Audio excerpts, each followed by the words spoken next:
నమస్తే, welcome to ట్రూ9 news. Badvel మండలం బైనపల్లి చెరువుతోటి భూమిలో ఆక్రమణలు తొలగస్తున్న రెవెన్యూ అధికారులు.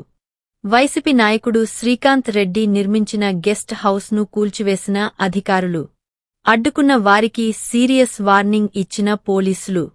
ఇది గ్రామానికి ఇబ్బంది కలిగించే సమస్య కాదన్న పోలీసులు. చెరువు భూమిలో గెస్ట్ హౌస్లు కట్టి వినోదాలు చేసుకుంటూ ఉంటే ఊరుకునేది లేదు. ఆక్రమణల తొలగింపులకు సహకరించకపోతే కేసులు తప్పవన్న పోలీసులు. బైనపల్లె చెరువులో మరిన్ని ఆక్రమణలు. త్వరలోనే వాటిని కూడా తొలగస్తామన్న ఇరిగేషన్ అధికారులు.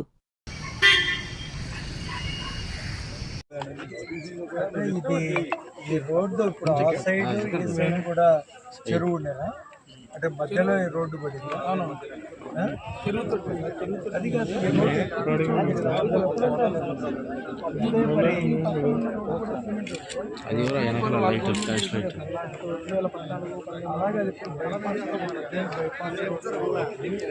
అది చెరువు ఆ సైడ్కి మధ్యలో చెరువు పక్కనే ఈ రోడ్డు కూడా ఇప్పుడు మెయిన్ రోడ్డు కూడా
వాళ్ళు ఫోన్ మాల్లో కొనుక్కోలు పెద్దల కోసం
తిరుకోలను బెదిరించడాలు, డబ్బులు వసూలు చేసుకోవడాలు ఇవన్నీ రెగ్యులర్గా టీడీపీ నాయకులే మాకు చెప్తారు. ఒక వైసీపీ నాయకులకు సంబంధించింది కాదు, టీడీపీ నాయకులు ఎంతోమంది కూడా చెప్తా ఉండరు ఈ రకంగా చేస్తున్నారు మా నాయకులు, ఏం చేయాలి మేము అని చెప్పేసి. అవన్నీ పేర్లు బయట పెట్టడం మాకు ఇష్టం లేదు. కనీసం ఇప్పటికైనా నేను నష్టపోయినా నాకేం సమస్య లేదు, పోతే పోయింది అనుకుంటాను, నా బాధ నేను పడతాను. కానీ ఇప్పటికైనా దీనికి స్వస్తి పలికి మీరందరూ కూడా మంచి పరిపాలన చేయండి. ప్రజలు మీకు అధికారం ఇచ్చారు, మంచిగా పరిపాలించండి. అంతేగాని ఇలాంటి దుస్సాహకరమైన చర్యలు మటుకు చేయొద్దని చెప్పేసి కోరుకుంటా ఉన్నాను. ఇంకొక విషయం ఏంటంటే, ఈ స్థలానికి సంబంధించి ఆయన మా అబ్బగారి తరం నుంచి దాదాపు 60 ఏళ్ళ నుంచి ఇక్కడ వాములు వేసుకుంటా, కొట్టాలు వేసుకొని తర్వాత రేకులు ఇల్లు వేసుకోవడము. కానీ ఈరోజు నాకేదో ఊర్లో చిన్న ఇల్లు ఉండదు, కానీ ఎప్పుడన్నా మేము వచ్చినప్పుడు పర్సనల్గా కూర్చొని మాట్లాడుకునేదానికి అని చెప్పేసి మేము ఒక 8 ఏళ్ళ 9 ఏళ్ళ క్రితం అది కూడా తెలుగుదేశం గవర్నమెంట్లోనే మేము నిర్మించుకున్నాము. దీనికి ఉత్తర వల్ల పక్క కూడా తెలుగుదేశం గవర్నమెంటే సిమెంట్ రోడ్డు వేసింది, మేము కూడా వేసింది కాదు అది. మరి వాళ్ళు చెరువులో ఎందుకు వేశారో, చెరువు తొట్లో ఎందుకు వేశారో మరి వాళ్ళు దానికి సమాధానం చెప్పాలి. ఇవన్నీ కూడా దీనికి ఎదురుగా మాకు ఎదురుగా ఒక 500 రూములు అటు చూపిస్తే తెలుసు. 500 రూములు మొత్తం చెరువులో నడి చెరువులో కట్టారు, వాటి మీద ఎటువంటి యాక్షన్ లేదు. మరి ఇవన్నీ ఎందుకు చేస్తారో ఏమో. ఇవన్నీ కూడా మీరు ఇప్పటికైనా కూడా దీనికి జాగ్రత్తగా దీన్ని టీడీపీ నాయకులు ప్రతి ఒక్కరు కూడా ఇలాంటి చర్యలు ముందు చేయొద్దని చెప్పేసి, ఇంకా చిన్న తిరుకోల మీదకి అసలు మీద పోకూడదని చెప్పేసి ఇప్పటికే మీ మీద చాలా అలిగేషన్స్ వచ్చి ఉన్నాయి. ఇవన్నీ కూడా ఇప్పటికి స్వస్తి పలకపోతే మేము ఇంకా ప్రత్యక్ష పోరాటంలోకి దిగుతాము. దాంట్లో వెనుకడుగు వేసేదే లేదు. మా పార్టీ తరఫు నుంచి మాకు ఎంతవరకు సపోర్ట్ ఉన్నా ఉండకపోయినా కూడా నేను ఒక్కనే మీ మీద పోరాడతాను. మీరు కానీ ఎక్కడైనా తప్పు చేసినా ఏం చేసినా కూడా మీరందరి మీద ఖచ్చితంగా నేను ప్రత్యక్షంగా పోరాడతాను. మా ఎమ్మెల్సీ గారు రాకపోని, ఎంపీ గారు రాకపోని, జగన్మోహన్ రెడ్డి గారు రాకపోని, మా ఎమ్మెల్యే గారు రాకపోని, మా నాయకులు రాకపోని, ఇది మటుకు ఛాలెంజ్ చేసి చెప్తా ఉన్నాను. రితీష్ రెడ్డి అన్న మీకే చెప్తా ఉన్నాను, ఇప్పుడు కానీ ఇవి సాధించుకుంటే బాగుంటుంది. లేదంటే మటుకు రాబోయే రోజుల్లో వేరేగా ఉంటుంది. ఇది మీరు బెదిరింపు అనుకోండి, వీడు ఇట్లా మాట్లాడుతున్నారని మీరు ఇంకా ఎక్కువ నా మీద కసి పెంచుకోవచ్చేమో, పెంచుకోండి, నాకేం ప్రాబ్లం లేదు. కానీ ఇది మటుకు మంచి పద్ధతి కాదు. మీ నాయకులే మీ మీద చాలా చెప్తా ఉంటారు, అది కూడా మీరు ఒకసారి దృష్టిలో పెట్టుకోండి. రాబోయే రోజుల్లో ఎమ్మెల్యేగా పోటీ చేయాలనుకుంటున్నారు. మరి ఇలాంటి వాళ్ళు మీరు ఇట్లాంటివి చేయడం అనేది మీకు ఎంత మటుకు కరెక్ట్ ఒకసారి మీ మనసాక్షిగా ఆలోచించుకోండి. ఒక అధికారులకు మీరు కొట్టేనే కుర్చీలో కూర్చోండి, లేదంటే అసలు ఆఫీసుకే రావద్దనే మాట అన్నారంటే మీరు ఇంకా మరి ఏందో అది మీకొక్కరికే మీకు మీ సంస్కారము, మీ గొప్పతనము ఇంకా మీకే చెందాలి. అంతగా ఇంకా అంతకు మించి ఏం లేదు. థ్యాంక్ యూ, ధన్యవాదాలు.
Thank you.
రోజు ఇంత బాధాకరమైన దుర్ఘటన జరగడం చాలా నిజంగా చెప్పుకోవాలంటే చాలా బాధగా ఉంది. ఎందుకంటే ఇది ఖచ్చితంగా టీడీపీ వాళ్ళు కక్ష సాధింపు చర్య కింద చేశారు. వైసీపీ గవర్నమెంట్ ఉన్నప్పటికీ, మేము సర్పంచ్గా ఉన్నప్పటికీ ఏ రోజు కూడా టీడీపీ అని కానీ వైసీపీ అని కానీ భేదం లేకుండా ప్రతి ఒక్కరిని మంచిగా చూసుకున్నాం. అందరికి కూడా మేము న్యాయం చేసినాం. ఏది కూడా వాళ్ళకు ఏ సమస్య వచ్చి ఎక్కడ పంచాయతీ ఆఫీసులకు వెళ్ళినా మా ప్రజలు ఎటువంటి సమస్య ఉన్నా కూడా ప్రతి ఒక్కటి కూడా వాళ్ళకు ఇబ్బంది కలగకుండా అందరికి కూడా న్యాయం చేస్తూ వచ్చినాము. అయితే టీడీపీ ప్రభుత్వం వచ్చినప్పటి నుంచి వాళ్ళు ఎలక్షన్కి ముందు తెలుగుదేశం లేక రమ్మని మమ్మల్ని చాలా ప్రెజర్ చేశారు. మేమైతే రాము, ఖచ్చితంగా మేము జగనన్న అమ్మటే ఉంటామని చెప్పినాం ఖరాఖండిగా. అయితే అది మనసులో పెట్టుకున్న వాళ్ళు ఎలక్షన్ జరిగిన రిజల్ట్ వచ్చినప్పటి నుంచి కూడా వాళ్ళు ఏదో విధంగా మమ్మల్ని ఇబ్బంది పెట్టాలని చూశారు. కానీ ఇంత స్థాయిలో ఈ స్థాయిలో మా మీద ఇంత కక్ష పెంచుకున్నారని చెప్పేసి మేము కళ్ళ కూడా అనుకోలేదు. మాకు తెలిసిన సమాచారం ప్రకారం కొంతమంది చెప్పిన అధికారుల ప్రకారము రితీష్ రెడ్డి గారు, రితీష్ రెడ్డి అన్న మీరే చల్లగా పడుకోండి మీరే అన్నారు.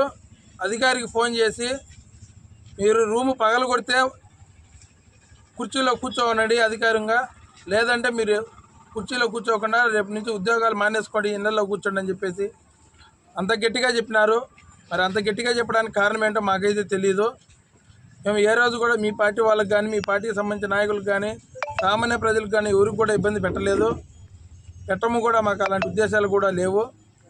కానీ మరి మీరు ఏ కొత్త సంస్కారం తీసుకొని వచ్చినో కానీ బద్వేల్లో ఇప్పటి వరకు రాష్ట్రంలో ఎక్కడైనా జరుగుతూ ఉన్నాయేమో కానీ మన బద్వేల ప్రాంతంలో మటుకు నాకు తెలిసినంత వరకు మన ఎమ్మెల్సీ గోవిందరెడ్డి గారు 25 ఏళ్ళ నుంచి ఆయన ఇక్కడ ఇన్ఛార్జిగా ఉన్నప్పటికీ, ఎమ్మెల్యేగా గెలిపిస్తూ ఉన్నప్పటికీ కూడా ఏ రోజు కూడా కక్ష సాధింపు చర్యలు చేయలేదు.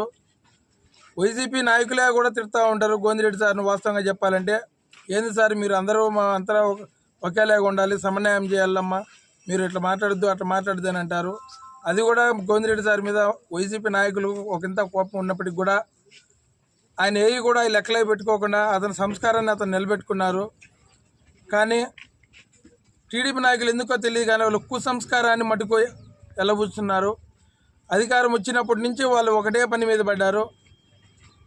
భూములు కబ్జాలు, చిన్న చితకలను బెదిరించడాలు, డబ్బులు వసూలు చేసుకోవడాలు, ఇవన్నీ రెగ్యులర్గా టీడీపీ నాయకులే మాకు చెప్తారు. ఒక వైసీపీ నాయకులకు సంబంధించింది కాదు, టీడీపీ నాయకులు ఎంతోమంది కూడా చెప్తా ఉండరు ఈ రకంగా చేస్తున్నారు మా నాయకులు, ఏం చేయాలి మేము అని చెప్పేసి. అవన్నీ పేర్లు పెట్టడం బయట పెట్టడం మాకు ఇష్టం లేదు.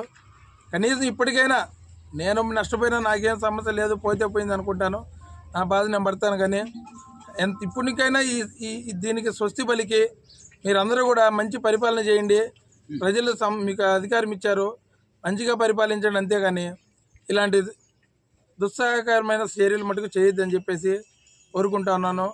ఇంకొక విషయం ఏంటంటే ఈ స్థలానికి సంబంధించి ఆయన మా అబ్బగారి తరం నుంచి దాదాపు 60 ఏళ్ళ నుంచి ఇక్కడ వాములు వేసుకుంటా కొట్టాలు వేసుకొని తర్వాత రేకులు ఇల్లు వేసుకున్నాము.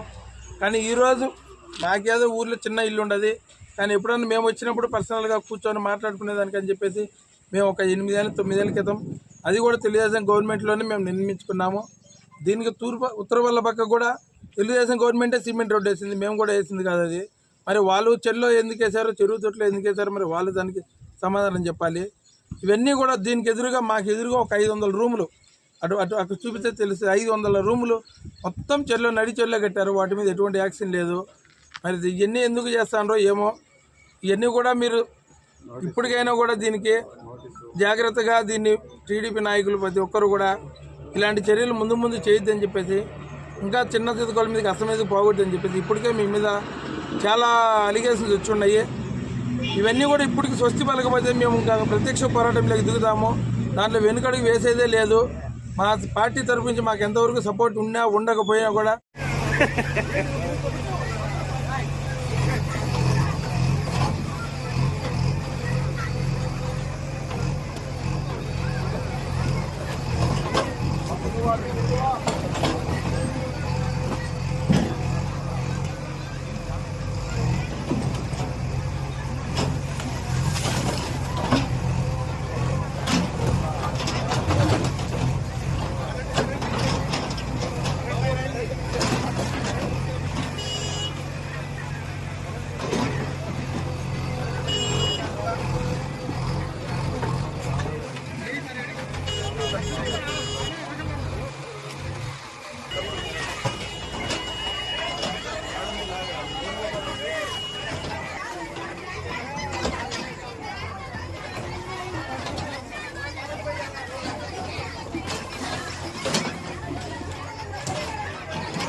Yeah.